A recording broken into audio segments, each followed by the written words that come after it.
Now we're rolling. Damage Plan MMA podcast. I am Jason. As always, Zach's in the house. What's up, sir? How you doing? I'm ready to break down a card since we haven't done this in almost a month, it seems like. Dude, it has. Yeah. What was the last one? Right before Christmas, right? Yeah, it was right before Christmas. Jeez. Yeah. It's been like 3 weeks. Jeez. I don't like it. No, it's definitely it's just weird. Hey, they're giving the fans what they want, though. We get 3 fight cards in a week. My gosh. Even though you have to wake up at 7 a.m. to watch the Wednesday card. Yeah. News alert, public service announcement. 7 a.m. fight card on Wednesday. Oh yeah. My gosh. What are they doing to us, man? Yeah, I'll be curious to see how many people tune into that. I mean, I'll be tuning in. I'm up, so it won't. You're always up. You're sending me stuff on Twitter at like 6:20 in the morning.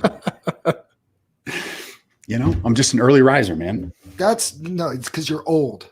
Well, yeah. How about that? You could say that too. It's is that the military lifestyle in you? No, I've kind of always gotten up early. I think just really. Yeah, I just always kind of a little early morning person. I like to get my day started early. Well, you should come hang out at our house, and Baby Jay and you can hang out at 6 a.m. instead of me and him hanging out. Is that what time little Baby Jay wakes up? 6 a.m. He's been on this kick where because my wife's incredible and she gets up and goes to the gym every morning, just super dedicated, just boom, just always there.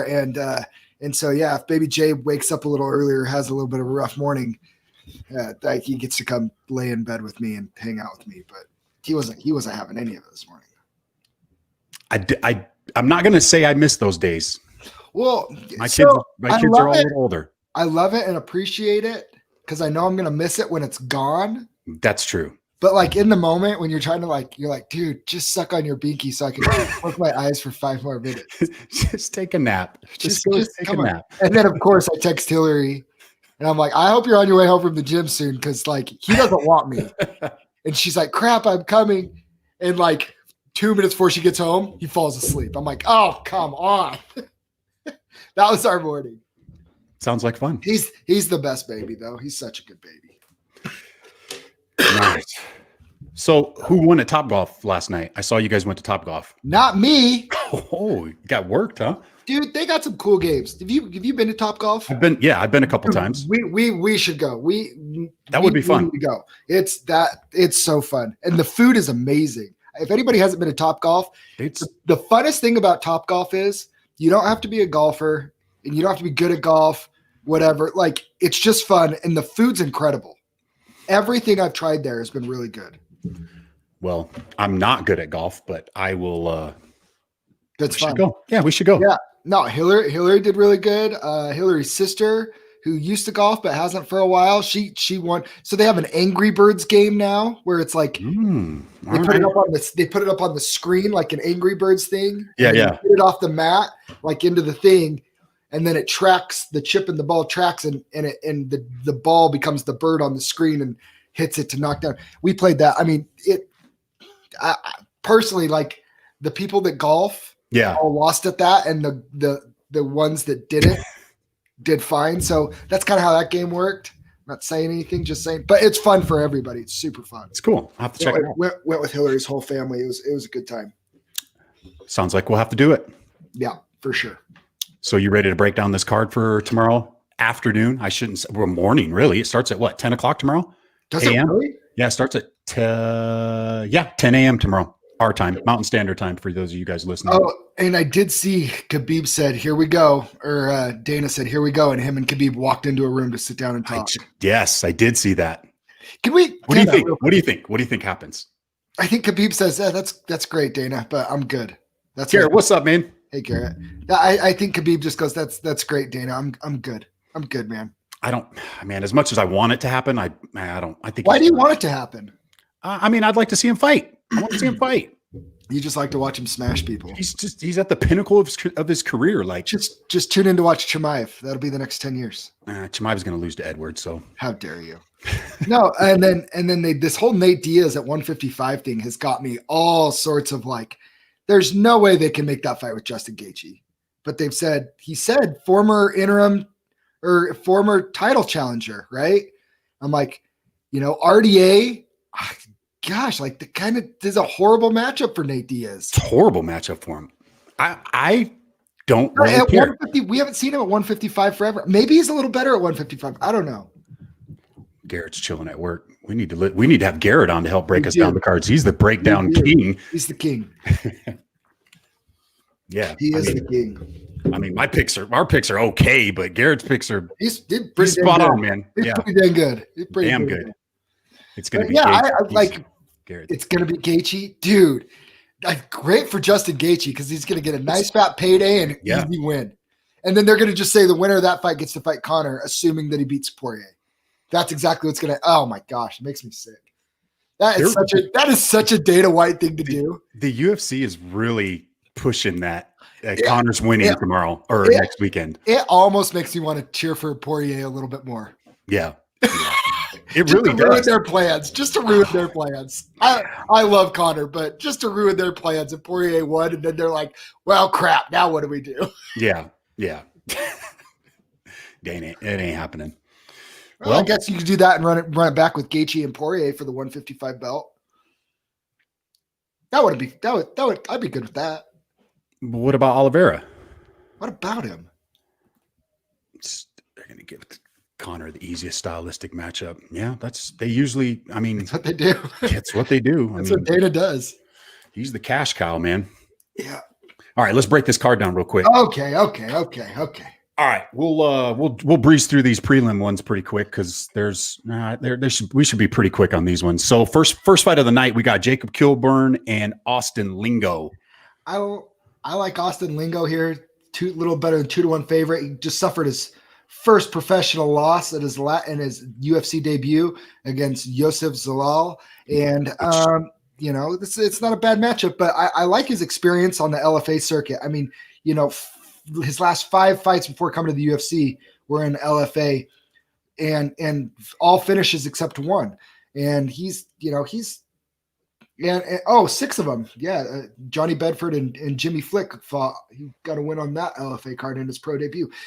I just think he's a well-rounded guy. And I like Austin Lingo in this fight. I mean, Yosef Zalal was just a little bit too much for him, but he's tough. I think Austin Lingo kind of makes it look easy.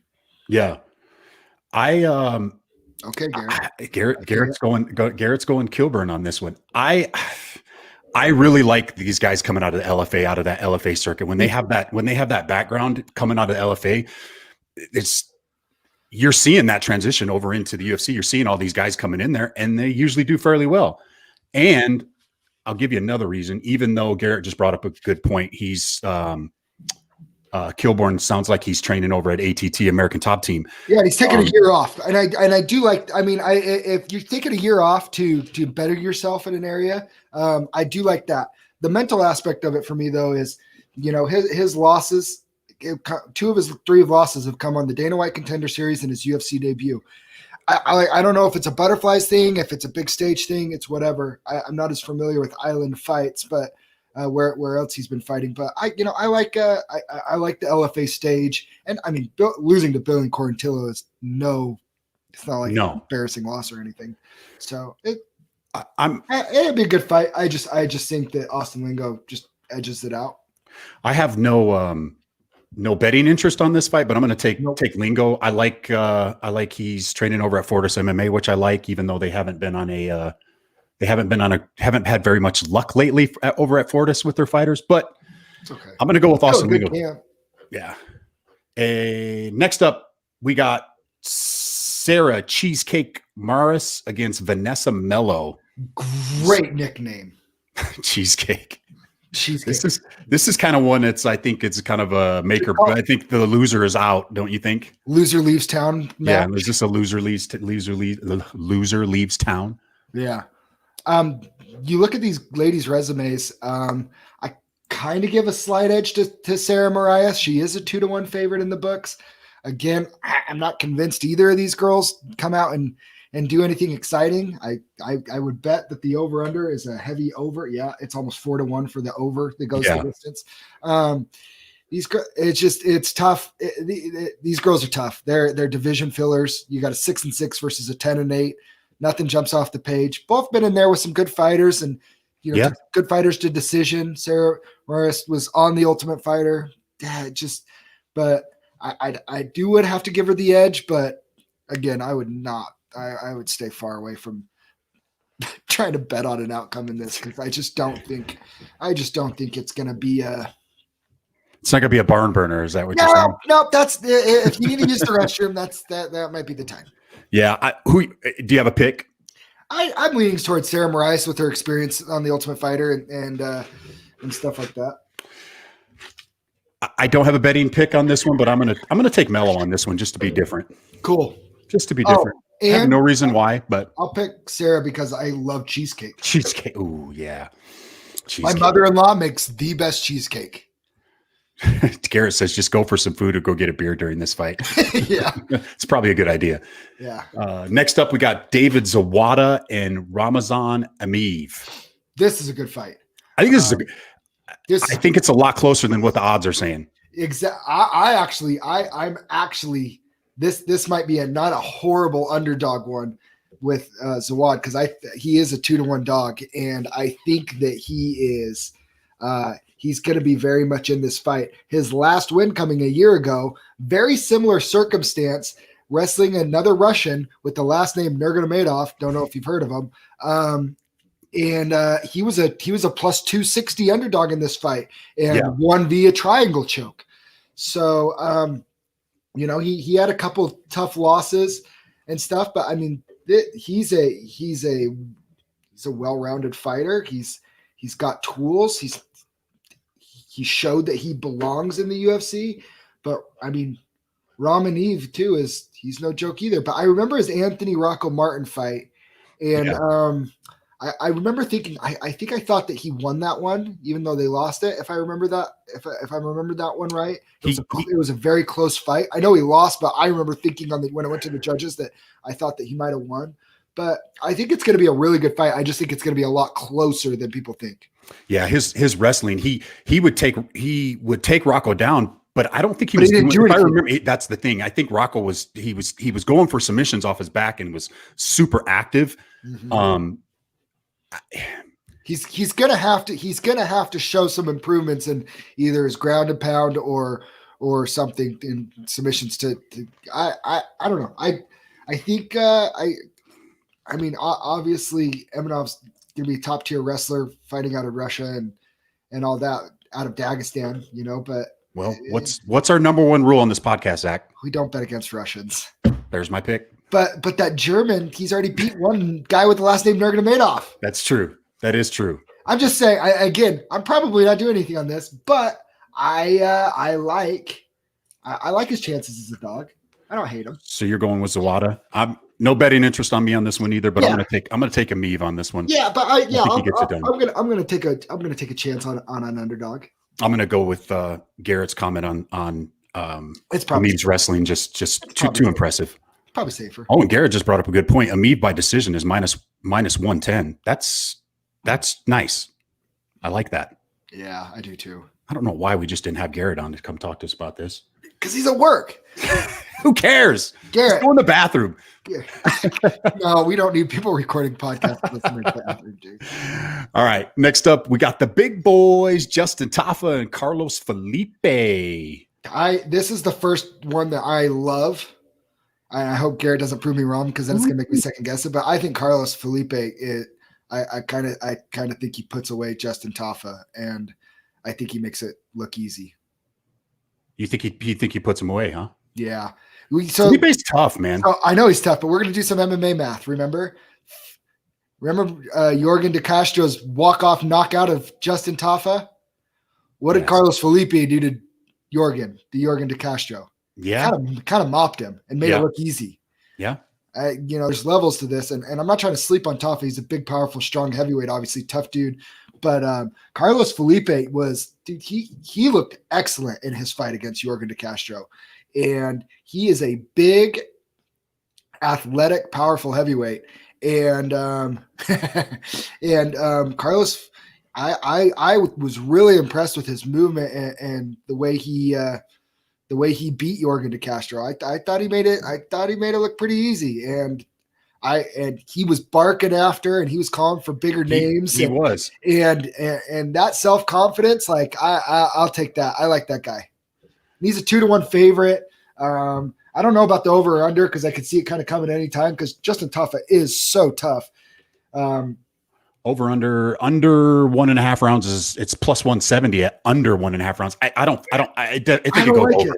It's not. Yeah. I don't like either of those, but I do feel good that Felipe wins that fight. His volume was very impressive, I thought, against De Castro. I agree. I think Felipe wins, and I think he wins by decision, which that would mean what's he at by decision? I don't know. I don't have any of that up. Felipe by decision is plus 220. I don't know, man. Interesting. I think he gets it done, though. I think you could see him. I'm not going to say he's going to go on a run because there's too many guys that I think.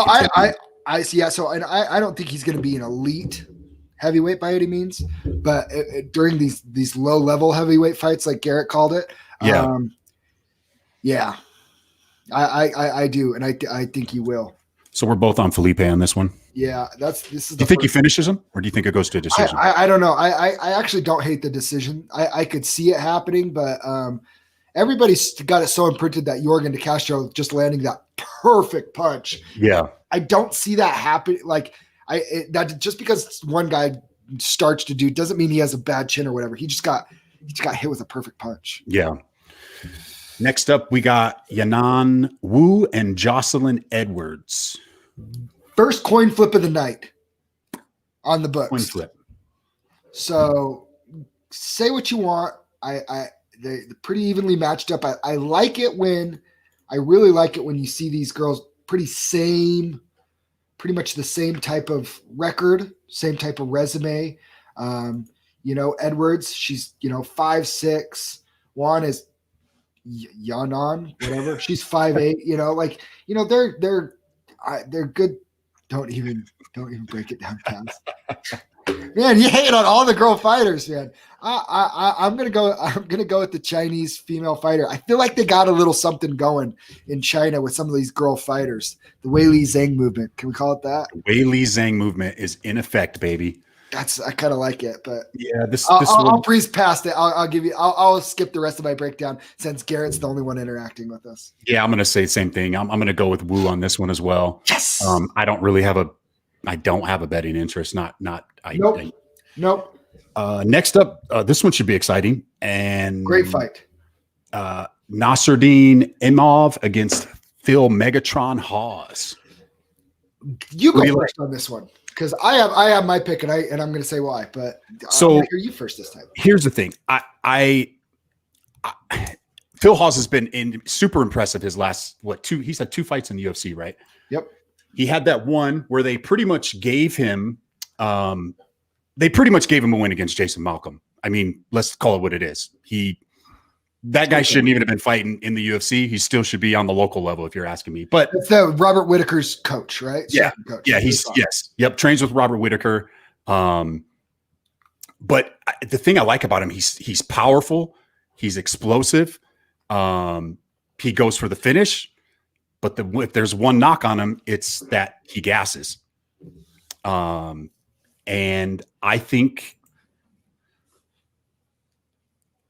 Imov might end up grinding. If he can, I'll tell you what, if he can end up grinding out the first round, get into that second round and push Hawes a little bit, I think Imov can get this done. And he's, as far as odds, it's pretty damn close. It's pretty much a coin flip.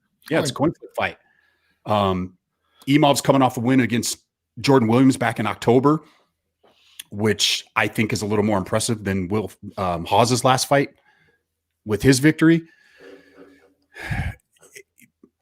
Usually you see the UFC give these guys, these new guys that they want to try to pump up, like the Joaquin Buckleys. They're trying to give these guys little feeder fights to build them up a little bit. But I think Imov gets it done, man. I really do. Okay. And that's fine. It's a coin flip. And that's why I like that we are split on this one. I think Phil Hawes has too much power in his hands. And, oh, by the way, we do have a little bit of a local connection. Wrestled with our guy Cole Schaefer at Iowa State. Right, I did. I forgot about that. So, for that reason alone, I am going to go with I'm going to go with Phil Haas because I really love his combination of a solid wrestling background and then the power he carries in his hands.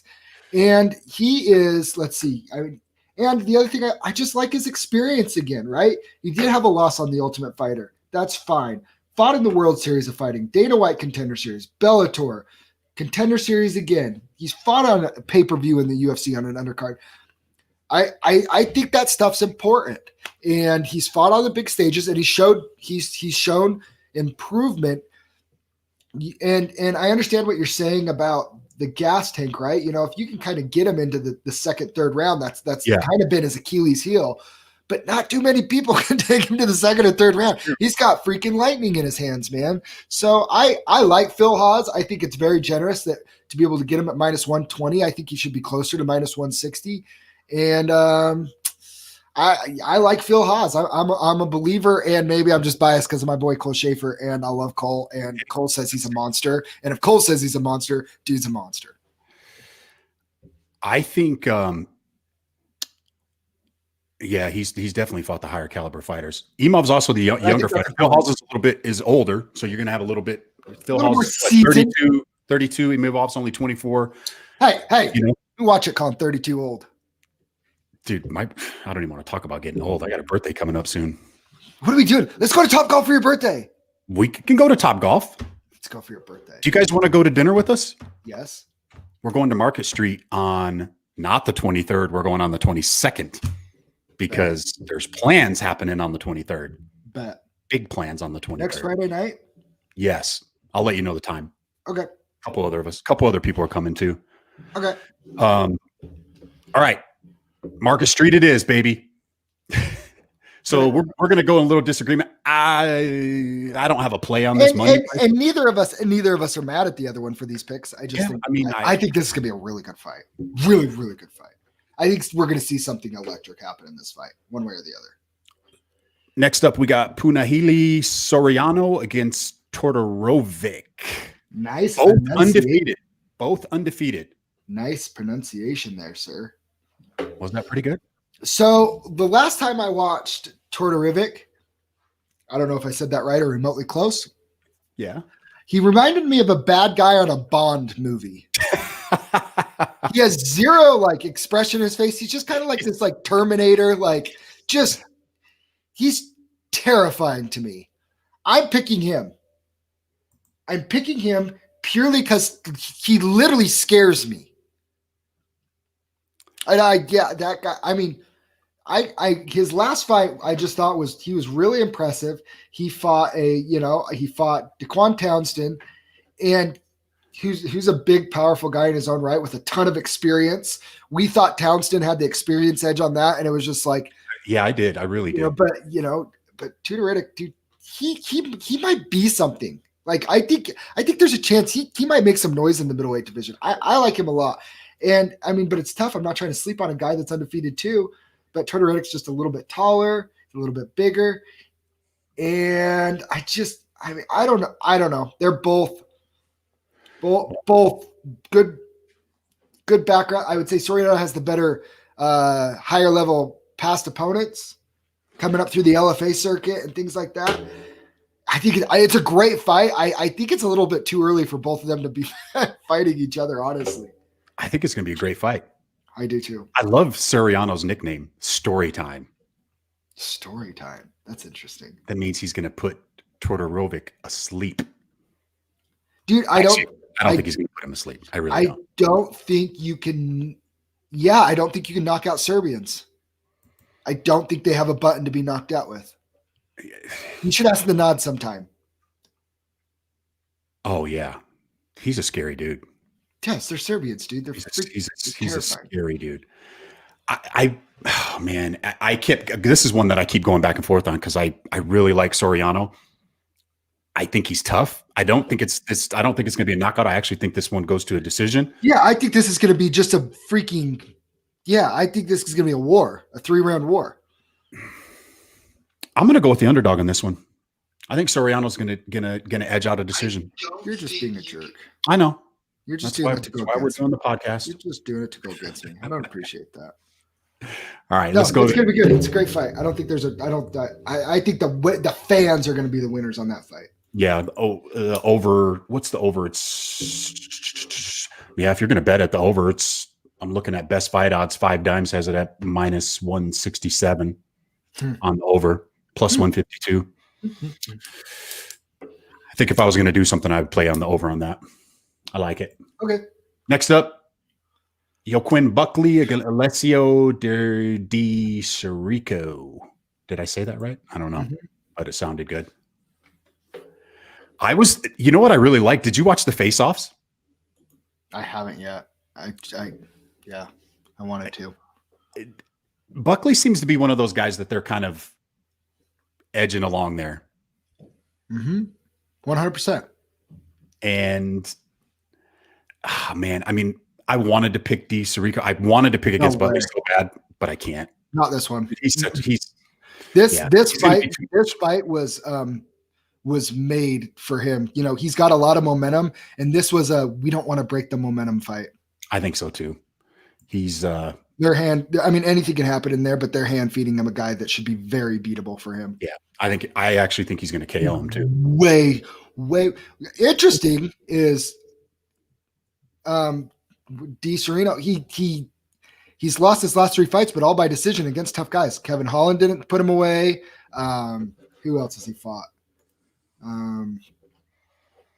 Zach Cummings didn't put him away. Murgoradov didn't put him away. Like, he's fought some tough guys that couldn't put him away. Like, he's a tough cat, and it's gonna be hard for him to put him away. But Buckley carries freaking lightning in his hands and feet. Yeah. You know, and a guy that's just so explosive like that. Some people might not like this, and I know Kevin Holland is rising super fast. One fight that I would actually really like to see is him and Buckley again when Buckley's not on 6 days notice. I'd like that a lot, actually.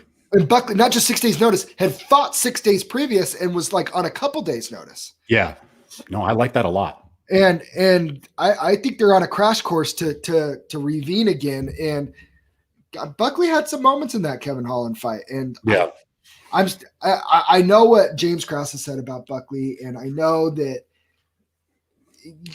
take it however you want. That's fine. It's at some point, and we tried to pick against him last fight, right? We picked that Jordan Wright kid. I did try like, the hype trade, it's this. Train's going down. He slept him in the second round. Yeah. Hurt him in the first round, slept him in the second. Joaquin, he's one of those guys where, and Garrett's right, they're building him the right way. He's getting these highlight knockouts, and now I think we're going to see a couple of these fights where he's going to get fed a couple guys so he can build a nice padded winning streak. Not padded because everybody in the UFC stuff, but he's going to build a nice little streak, and we're going to see him start creeping in the top 15 here soon. Yeah. I agree, man. I agree. So we're both in agreement that Buckley wins this one. I still want to see him fight James Krause, though. I just think that's awesome. Yeah. Yeah. Just the story. Garrett chiming in, same thing. Yeah. Dude, it's got to be. I mean, that would be so fun because the disdain that Krause has for him, and they're going back at each other on Twitter. Dude, it's awesome. It's awesome. Next up, we got Ponzinibbio against Lee. The Leech. Dude, Ponzinibbio is. What's your take on this one? Oh, Santiago Ponzinibbio is a monster, and he is a 3-1 favorite for a reason. He was kind of the guy that nobody wanted to fight for a while. And he went on a little tear there before his layoff. What? Which he had some medical issues, which are little concerning to me. It's a little concerning, but when I see wins over Neil Magny, yeah, Gunnar Nelson, knockout first round finish, Gunnar Nelson, wins over tough guys like Zach Cummings, was the first guy I believe to ever stop Court McGee. First round knockout. Oh wow! I think he's the first. I think he's the only person to ever stop Court McGee. Who obviously, hometown guy. How much is that layoff in with his, because he had some bacterial issues and some arthritis issues. How much do you think that's going to play into effect with him? I don't know. I don't know. He's been so quiet, and he's kind of like he was the hype. Remember? I mean, a couple years ago, he was the hype. Yeah, and he was skyrocketing, and then he had that, and then it's just kind of leveled off, and then it's just people kind of forgot about it. He's been what? He hasn't fought 2018. It's 2 years. It's 2 years. Yeah, it's over 2 years ago. Yep. It'll be 26 months since he's fought, and but guess what? He has the opportunity against a very tough guy to come in and pretty much jump right back to where he was. Yeah. And I think he will, because I think he waited till he was ready, and I think he's ready. He's obviously at a very good camp at ATT, and I think they waited till he's ready. I think he's in good hands there. So I would I don't know, maybe if he could get a couple going, or some good momentum going, then we could see that Kamaru Usman fight with him. He's known for his him and John Jones. Two things that are alarming to me. He's 34 years old. It's okay. And he's coming off this 2-year layoff. It's okay. He's not the 32-year-old, 31-year-old guy that was starching everybody in the hype of the UFC. Betting wise, I'll probably lay off of it. So do you like the Leech maybe as an underdog just because of that? I mean, he's a plus 240. I mean, I don't hate it. He's a tough guy. I don't hate it. Magny, I thought, kind of made it look easy against him. Yeah, if you wanted to take a shot at the dog on this one, it's not the worst. I don't hate it, but he could also get flatlined. And he could also get flatlined, and I could be totally wrong with and so it's tough. You just don't know. You just don't know with these guys on these long layoffs. My official pick, I'm going to take Ponzinibbio just because of what he's shown in the past, and I think he ends up getting it done. Yeah. But betting wise, there's going to be no play on that for me. Okay. Co-main event. This one is it's kind of a throwback fight. Carlos Condit and Matt Brown. This fight would have been awesome in like 2014. I know. We're a little bit late on this one. Wasn't who was supposed to be one of them? Was it Ricky Simone and Brian Kelleher? Were they the co-main? Yeah. And so that got bumped up. Yeah, Garrett's all over Condit. So am I. Condit. You Spoiler like alert. So natural born killer. You know what? He looked a little throwbacky against Court McGee to me. I'll tell you why I'm picking Condit. I listened to the interview, and I didn't really like Matt Brown's. I don't think his head's in it. I think this is it for him. I think this is his last fight, and I think he's also semi-retired. He said he was retired once before and came back. I know, yeah, and that's kind of what he was hinting to in this one. He's like, he's got a family, he's got business to run. Like, I think Carlos Condit ends up getting this done. And so people, Condit too, they say the natural born killer. It's not like his woes and his rough days were to some bums. Yep. Yeah. Garrett just mentioned the same thing. His mind's not there. That's it's a payday for him. Yeah. After listening to that interview, I'm definitely taking. Let me just hear you out his losses since 2012 though. Conduits: GSP, Johnny Hendricks, Tyron Woodley, Robbie Lawler, Damian Maia, Neil Magny, Alex Oliveira, Michael Chiesa. Like, it's not like he was losing to bums. Shut up, Jordan. Shut up. Yeah. Yeah. I don't think Matt Brown. Condit's going to win. It'll probably be a decision. I don't think he's going to finish him, but he could. I actually have Condit getting the knockout in this one. Court's super tough. Yeah, I agree.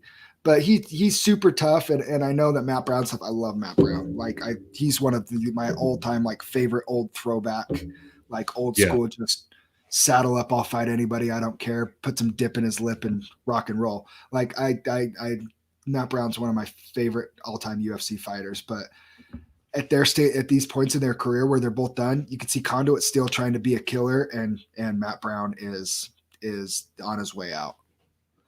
Yeah, I like that, Garrett. We're both under 2.5. We're both in agreement there. I think Condit gets it done. Cool. Matt Brown. Yeah, Matt Brown hasn't gone to I mentioned that I thought it was going to go to decision. Garrett just brought up that Brown hasn't been to the judges since 2015. And with his head in the game, maybe I'm wrong. Maybe he gets flatlined. Yeah. All right. Main event. We need Hunter to come call these sometimes. My little Bruce Buffer buddy. Yeah. The main event of the evening. We should do that. Freaking sick. We did. I was so stoked when this fight first got announced. I've been asking for this fight since Kattar beat up, what was it, Ige? Jeremy Stevens with the freaking elbow. The elbow. Yeah, dude. Calvin. Oh, man, I love Calvin Kattar. Yeah, Danny. I love both of these guys. I kept going back and forth on my thing. I firmed up my decision, and I'm going with Holloway. And I like the output. The thing that's scary is Calvin Kattar's boxing is just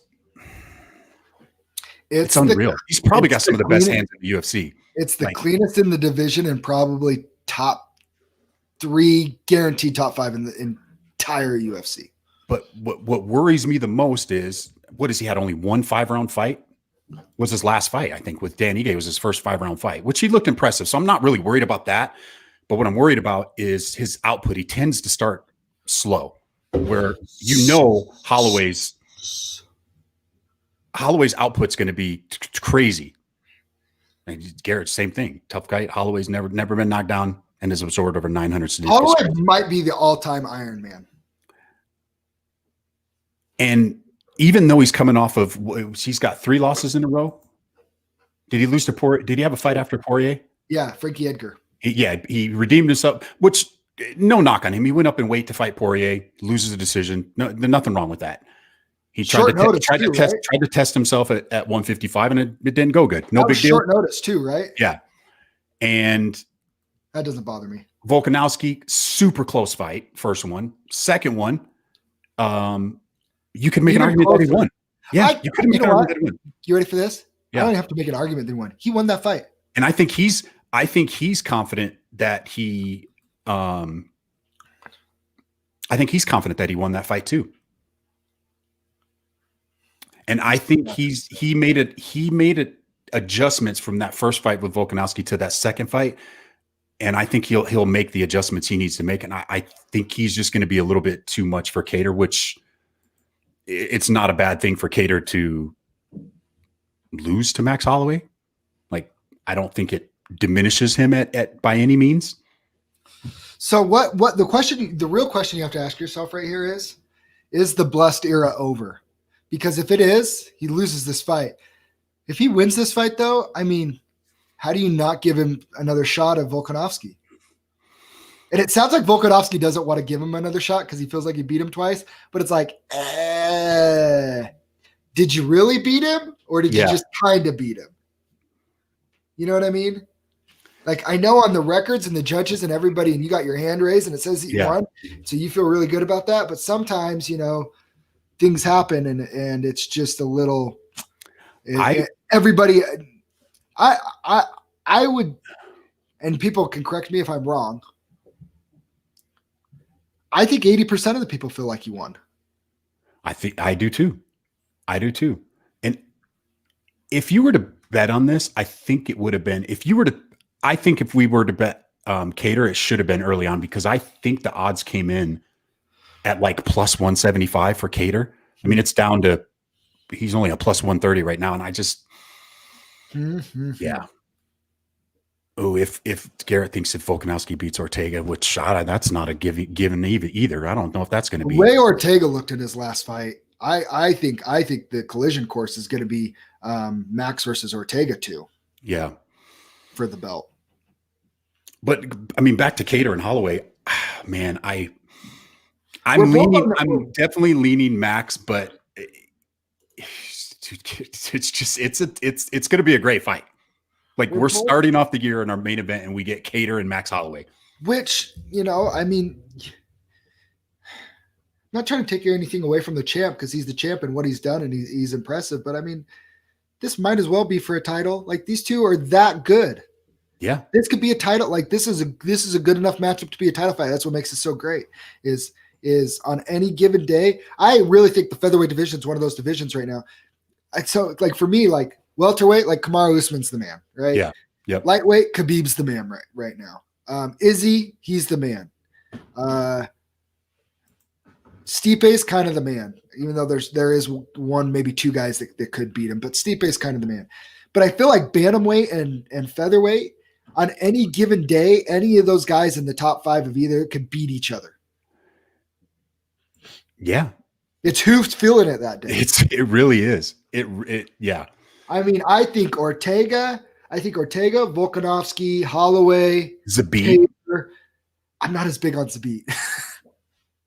But I think those 4 could beat each other on any given day. I'm not saying Zabit couldn't.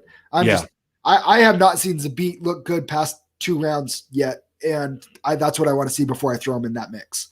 I watched what Calvin Kattar did in rounds 4 and 5 in his last fight. He did poured it on. He did pour it on. And I think Calvin Kattar beats Zabit if that was a 5-round fight. If Kattar's game plan is he's going to have to try to max his output.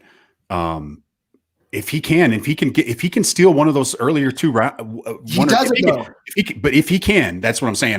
Hypothetically, if Kattar steals one of those first 2 rounds, this thing's wide open, man. You literally, which I think it is anyways, but literally, I mean, if it's 1-1 going into 3, I think his second round is the one he's going to have to get because he's so slow to start, and he's not a slow starter. He just uses that first round to measure, right? Yeah, and with Max and the volume that Max does, and what's really interesting, especially in these lower weight classes, you don't see a lot of one-punch knockout power. You have the Jeremy Stevens, obviously Conor when he was at 145, and you have these guys that can starch dudes.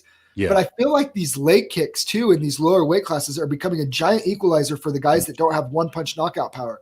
Yeah. Max kind of kills people with volume. He doesn't knock people out like one-punch starches them. He kind of kills people with volume. That's what he did to Jose Aldo twice. He kind of broke him with volume and pressure. And, Ortega, he just peppered him until the doctor said that's enough for Brian Ortega. There you go. Yeah. And it's you have this volume thing. Well, the equalizer to volume is immobilizing them with these leg kicks. And Max did a really good job attacking Volkanovski's legs. He did. Yeah. In that second fight and that adjustment. And it's going to be really interesting with a boxer and a boxer style like Calvin Kattar. How much is Max going to go to those legs and try and limit some of that footwork? Yeah. Yeah. If Max pulls this fight out, he's right back in that title contention, in my opinion. But the sad thing is Max too. It's like if he doesn't win this fight, it's like if he doesn't win this fight, he's on the decline, in my opinion. Is it unfortunately is it like the Tony Ferguson path where it's just like? I don't think it's that drastic. I wasn't a huge fan of Tony Ferguson. I saw the writing on the wall. Yeah. No, I'm just saying though, but but now we're seeing it, right? If he loses this fight and kind of gets beat up again, it's like that's 3 in a row. It's like we've never seen somebody ascend to the top, lose 3 in a row, and get back to the top. But he didn't get beat like his last 2. He didn't get Ferguson got beat. He got his ass whooped his last 2. Max, I know what you're talking about. Let's just say he looked fresh at the end of that fight with Oliveira. I picked Oliveira. Good for you. Hey, he's gonna get knocked out in his next fight. How about that? Who do you get? So you're taking Holloway? Are you on Holloway too? I think Holloway's game plan I think Holloway can get it done. I think there's a path to victory for Holloway, and Kattar hurts people, right? Yeah. And he has a killer instinct. Dude, I don't know if I am not going to bet on Max Holloway getting rocked until I see it. Yeah. I've never seen it. Yeah, I agree. I mean, the craziest thing about Max is if you go look at his when he was going through it, he doesn't get beat up. Conor couldn't even drop him. And Conor was starching in 2013. Conor was starching everybody. Yeah. Everybody. He's just I don't. I mean, I have a hard time saying that these guys are going to do it. You know, he fought some killers. Cole Miller was way more experienced than him. Couldn't get it done. He fought a Cub Swanson 5 years ago. He fought Charles Oliveira. Obviously, both of them were way younger in the game. Yeah. Way different. Jeremy Stevens doesn't drop him. Ricardo Lamos, who was a murderer back 4 years ago, didn't drop him. Anthony Pettis was still kind of Anthony Pettis 4 years ago. He didn't drop him. Jose Aldo twice did it. It's just like, you can't just be like, oh, this is the guy that's going to drop him. Like, we haven't seen it. I'm with you. I mean, initially I was leaning towards Kattar. I was leaning towards Kattar. That I really was too. And how do you bet against Max when he's never been rocked? I don't think you can. I gotta go Holloway. And I think he wins. And I think so there's two ways he could have taken the approach from his last fight. And it's obvious he has some headspace in his head because he keeps bringing it up that he won that fight. I mean, he's brought it up this week. Yeah. Which I agree. But the other thing is, too, he takes it one of two ways. He could throw a pity party and say, oh, no, or whatever. But Max Holloway's never done that about anything. Or he can use it for fuel. I think Max Holloway is the type of the guy who uses it for fuel.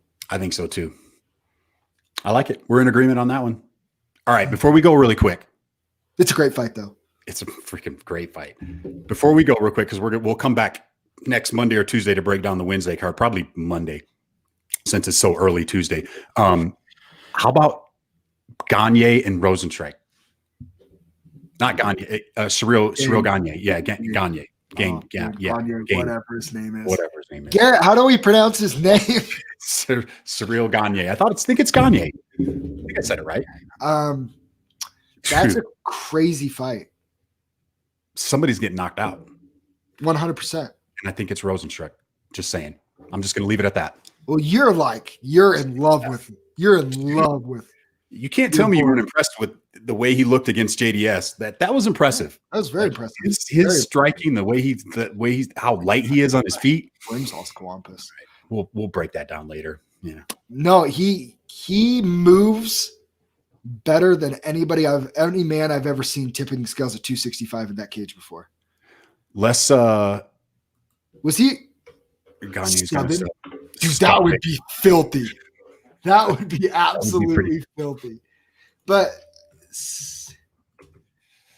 Payson, Utah in the house. Tolly, what's up, man? Hey, man. Me and Tolly go back to the Jefferson Junior High School days. Oh, really? Yeah. Okay. Yeah. Okay. I just want to make sure I'm right on this. No, he's not a 265er. He's like 250. But dude, he's a monster. Huge human being. Monster. But Rosenstruck's too. Here's the thing with Rosenstruck. This might be unpopular. Garrett might shut me down on this. I think he's a little overrated. I actually think he's extremely overrated. Biggie boy. I think he agrees with you. I think Garrett's agrees with you. What he made his name on was Alistair Overeem. And he got pieced up for he got pieced up for 4 rounds and 50 seconds, and then he busted his face open. They run that again. Yeah, man. That's the fight I want to see is him and Overeem. Like, I want to see that fight again because I think Overeem cruises to a win. Yeah. And he beat Orlovsky. Great. He's 42 years old. You know? And then he beat a bunch of unranked guys. Junior Albini, who wears a diaper in there. I don't know what he's wearing. And then Alan Crowder, He obviously carries some power, but it's like the Greg Hardy. I don't know. It's like kind of like the Greg Hardy thing to me. You rise.